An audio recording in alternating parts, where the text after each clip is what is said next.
Hello বন্ধুগণ, নমস্কার। কেমন আছো তোমরা সবাই? আশা করি ভালো আছো। আমরাও খুব ভালো আছি।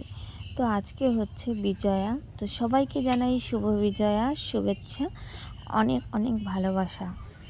তো সবার বিজয়া কেমন কাটলো অবশ্যই কিন্তু কমেন্ট করে বলো। আর আমরা এই যে রেডি হয়ে মা আর আমি চলে গেছিলাম ঠাকুর বরণ করতে। তো ঠাকুর বরণ করতে এসে দেখি এখানে এত ভিড় হয়েছে আর কি বলবো।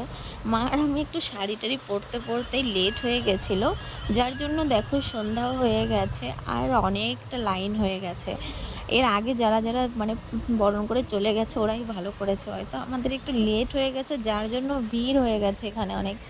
তো চলো, মোটামুটি যা হয়েছে হয়েছে, এখন আমরা বরণ করে বাড়ি যাব। আবার ডিজে আছে, তাড়াতাড়ি রেডি হয়ে আবার আসতে হবে।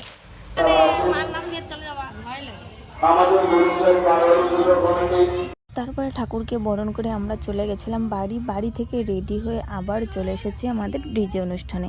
আমাদের এখানে প্রত্যেকবার মানে বিসর্জনের দিন ডিজে হবেই, আর আমরা সবাই মিলে দেখো প্রচণ্ড মজা করেছি এখানে এসে।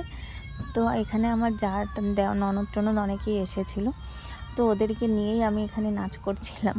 আগে মেয়েকে নিয়ে এসেছিলাম, ওকে বাড়ি দিয়ে এসে তারপরে আমরা নাচ করেছি। তারপরে আমরা চলে এসেছিলাম বাড়ি। তোমাদের দাদাভাইকে বললাম এগরোল আনতে, এগরোল নিয়ে এসেছিলো। তো আমি এগরোল খেয়ে ঘুমিয়ে পড়েছিলাম, আর ওরা রাইস মাংস খাচ্ছিলো। আমি আর খাইনি, কারণ ডিজেতে নাচ করে আমার পেট মনে হচ্ছে এমনি ভরে গেছে। তো রোলটাও কিন্তু দারুণ ছিল। আজকের ভিডিওটা এই পর্যন্তই। কেমন লেগেছে অবশ্যই কিন্তু লাইক কমেন্ট করো।